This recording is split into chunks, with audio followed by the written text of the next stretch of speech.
আসসালামু আলাইকুম। এখন বাংলাদেশে গুপ্ত বলাটা খুবই অপরাধ। গুপ্ত বললেই বেশ সমস্যা।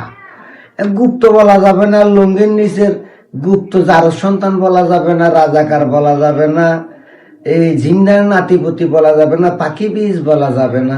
এগুলো বললেই এই জামাতের গায়ে জ্বলে। ভাই আমার কথা হইল, গুপ্ত কইলে শিবিরের লেগে জ্বলে, লুঙ্গির নিচে জারজ সন্তান কইলে শিবিরের লেগে জ্বলে, রাজাগার কইলে জামাতের কি লেগে জ্বলে, পাখি বীজ কইলে জামাতের কি লেগে জ্বলে, জিন্না বুট্টু হিয়াইয়া কানের বীজ কইলে কি লেগে ভাই জামাতের জ্বলে কন।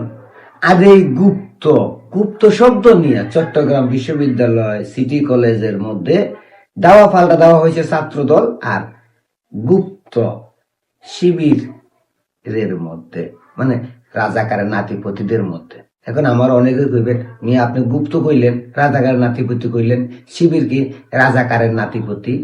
হ্যাঁ, শিবির কি গুপ্ত? ভাই এরা যদি গুপ্ত নাই হইবে, এরা যদি রাজাকারের নাতিপতি নাও হইবে, এরা যদি জিন্নার বীজ নাওই হইবে, তাহলে গুপ্ত লেখার কারণে কেন ছাত্র দলের উপর আক্রমণ চালাইল শিবির? আপনারাই বলেন। সুরকে সুর কইলে তার গায়ে লাগে, সাদাবাজকে সাদাবাজ কইলে তার গায়ে লাগে, জিনাকারীকে জিনাকারী কইলে তার গায়ে লাগে, নাস্তিককে নাস্তিক বলিলে গায়ে লাগে, নারী নির্যাতনকারীকে নারী নির্যাতনকারী বলিলে গায়ে লাগে। তাইলে গুপ্ত বাহিনীকে গুপ্ত বলিলে তো গায়ে লাগবেই, রাজাকারের নাতিপতিদের রাজাকারের নাতিপতি কইলে তো গায়ে লাগিবেই, জিন্নার নাতিপতিদের জিন্নার নাতিপতি বললে তো গায়ে লাগিবেই। এখন গুপ্ত, তারপরে জিন্নার নাতিপতি, রাজাকারের নাতিপতি যারা, তাদের তো গায়ে চলে। নাহলে গুপ্ত লেখছে গ্রাফিতিতে, শিবির কেন হামলা করিবে? তার মানে শিবির তো গুপ্ত, আর এটা প্রমাণিত। শিবিরের সাদেক কায়েম ছাত্রলীগের লুঙ্গির তলায় ছিল, সেটা তো প্রমাণিত। শিবিরের বহু নেতা ছাত্রলীগের লুঙ্গির তলা থেকে বেরিয়ে এসেছে। হাসনাত আব্দুল্লাহ, সার্জিস আলম, এরা তো ছাত্রলীগের লুঙ্গির তল থেকে বেরিয়ে এসেছে, গুপ্ত ছিল। ছাত্রলীগের টুনটুনির সঙ্গে সারা জীবন বসবাস করেছে। শেখ হাসিনা দেশ থেকে চলে যাওয়ার পর ছাত্রলীগের টুনটুনির তলের জায়গা ছিল না, টুনটুনির তল থেকে বাইরে এখন শিবির হয়েছে। তো এরাই তো গুপ্ত। আর এই কথা বলাতে ছাত্র দলের উপর হামলা চালাইছে। আমি ছাত্র দলের উপর হামলা চালাইছে এটার জন্য আমি দুঃখিত না, কারণ ছাত্র দলের এটা প্রাপ্য ছিল। কারণ এই ছাত্র দল এই গুপ্ত শিবির দিয়ে আশ্রয় প্রশ্রয় দিয়েছে, তাই আজকে তাদের উপর হামলা হয়েছে। এটার জন্য আমি দুঃখিত না, আমি দুঃখিত এই জন্য যে গুপ্ত বলিলে এদের জ্বলে, এদেরকে রাজাকারের বীজ বলিলে জ্বলে, পাখি বীজ বলিলে জ্বলে, জিন্নার বীজ বলিলে জ্বলে। কারণ তারা সত্যি এই সবই, যা সত্য তা বলিলে এদের জ্বলে।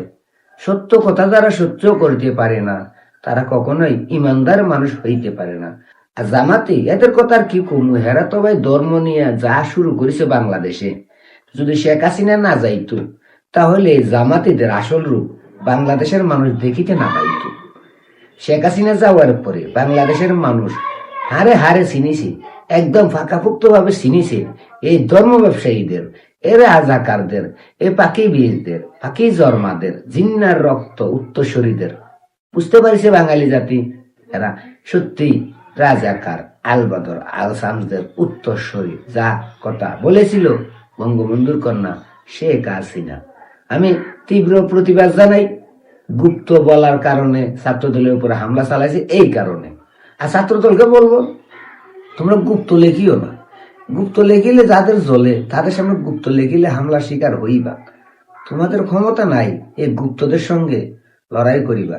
কারণ এই গুপ্তরা যেমন 17 বছর ছাত্রলীগের লঙ্গির তলে গুপ্ত হইয়াছিল, ঠিক তেমনি ছাত্র দলের লঙ্গির তলেও বহু বহু বহু বহু গুপ্ত বাহিনী আছে, যাদেরকে তোমরা শনাক্ত করতে পারো নাই। আর এই শনাক্ত করতে না পারাটা ছাত্র দলের ব্যর্থতা। আর এই ব্যর্থতার কারণে ছাত্র দলও এই গুপ্ত বাহিনীর কাছে হেরে যাওয়া পারবা না। কারণ এই গুপ্ত বাহিনীরা ধর্মের নামে মানুষকে বিভ্রান্ত করিতে পারে, ধর্মের কথা বলিয়া নারী নিয়ে রাস্তায় মিছিল করিতে পারে, ধর্মের কথা বলিয়া বলাৎকার করিতে পারে, ধর্মের কথা বলিয়া মানুষ হত্যা করিতে পারে। শুধু ব্যবহার করে লঙ্গির তলা, এই লঙ্গির তলা থাকিয়ে তারা সবকিছু করে। আর তোমাদের লঙ্গির তলায় আছে বাইসাবেরা, এই জন্য তোমরা এদের সাথে কুলাইতে পারিবা না। তবে হ্যাঁ, একটা ওষুধ আছে, এই গুপ্ত বাহিনী, রাজাকার বাহিনী, আলবদর বাহিনী, এদের ঠান্ডা করার মতো জিন্নার নাতিপতিরা ঠান্ডা হয়ে যাবে একটা জিনিস আছে, আর সেই জিনিসের নাম হইল ছাত্রলীগ। সেই জিনিসের নাম হইল আওয়ামী লীগ। এই ছাত্রলীগ আর আওয়ামী লীগ যখন রাস্তায় নামিবে, তখন এই গুপ্ত বাহিনী, রাজাকার বাহিনী, আলবদর বাহিনী, আনসাস বাহিনী আর জিন্নার নাতিপতি রাজাকারের বাচ্চারা সবগুলো কুত্তার মতো লেজ গুড়াইয়া ফালাইয়া দিবে পাকিস্তান। এর আগে এদেরকে দমানো সম্ভব না।